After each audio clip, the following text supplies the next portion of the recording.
les passagers que la remise de gaz est une procédure tout à fait normale. Elle est inscrite dans l'ADN du pilote parce que la piste est encombrée, parce qu'en vol on est en toute sécurité et donc s'il y a besoin, eh bien, on remet les gaz et on se retrouve ensuite pour une configuration d'un nouvel atterrissage. Le monde de l'aviation est fait avec beaucoup de rigueur, beaucoup de sérieux, avec un seul mot à la tête, tout le temps, le mot sécurité. Un avion s'aligne, une compagnie aérienne est présente et elle présente son avion. Cette compagnie aérienne s'appelle iFly et iFly, elle est fière de présenter son Airbus A380, l'avion le plus confortable, le plus silencieux du monde. La compagnie iFly a le plaisir de présenter dans la gamme des très grands avions, des plus grands avions, le plus efficace au monde, dédiés au transport des passagers, l'avion à 2 étages, l'Airbus A380. Aux commandes, 2 pilotes d'essai au CV impressionnant, Christophe Caille, il est chef pilote de chez Airbus, anciennement pilote dans la marine, et puis il est accompagné d'Olivier Phalippou. Olivier Phalippou, qui est un instructeur du CIET, un ancien pilote de l'armée de l'air. Il était commandant d'escadron 220. Et puis Gérard Desbois, qui est le mécanicien navigant et qui a réalisé le premier vol de cet avion. Mesdames et messieurs, au décollage, la compagnie iFly en Airbus A380.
L'Airbus A380 avec ses 4 très silencieux réacteurs Rolls-Royce Trent 900 qui délivrent 144 tonnes de poussée, c'est-à-dire 36 tonnes par moteur. Des dimensions imposantes.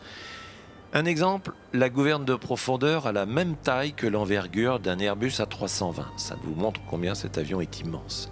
Une masse maximale au décollage de 575 tonnes, 73 mètres de long, 80 mètres d'envergure et une utilisation de commandes de vols électriques appelées fly-by-wire. Eh bien, l'Airbus A380 est aussi manœuvrant qu'un Airbus A320 plus petit. Et je dirais même plus. C'est qu'aux commandes de cet avion, quand vous êtes pilote d'aéroclub et que vous voulez faire un virage à gauche ou à droite, l'avion répond à la même manière qu'un avion d'aéroclub. Et tout cela grâce à l'ingéniosité des ingénieurs de chez Airbus.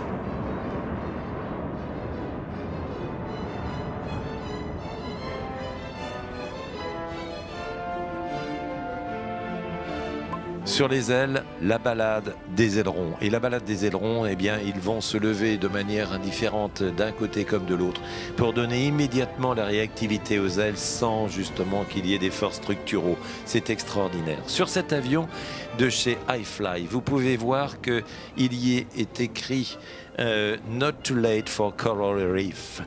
C'est en dehors de l'efficacité incomparable de cet avion que iFly salue le soutien à la campagne de la fondation Mirpuri. La fondation Mirpuri Sauvons les récifs coralliens et qui vise à renforcer dans le monde entier le message de durabilité et de la protection des mers. Cet avion est spectaculaire, regardez, il est peint des deux côtés. D'un côté en bleu foncé, ça affiche les coraux qui sont détruits et ça contraste forcément avec l'autre côté qui est bleu clair et qui représente un océan immaculé avec une vie marine colorée et saine. Une grande cause exige une grande réponse et maintenant le plus grand avion commercial sur la planète porte ce grand message. Eh bien, lorsque on regarde les performances aujourd'hui des avionneurs qui sont des gens intelligents, qui ont compris qu'il faut faire quelque chose et tout le monde rivalise justement d'ingéniosité pour réduire, et cet avion c'est 75 grammes de CO2 par kilomètre passager, c'est beaucoup moins que nos voitures. Une grande cause qui exige une grande réponse et maintenant le plus grand avion commercial traîne ce message autour du monde. À cette initiative, iFly sensibilise à cette campagne sans précédent de lutte contre la destruction des récifs coralliens et bien évidemment, il faut protéger les écosystèmes. iFly est une compagnie aérienne européenne. Elle est spécialisée dans la location d'avions à grande échelle et puis pour d'autres compagnies aériennes et voire également de gouvernements. Tout ça sur une base mondiale.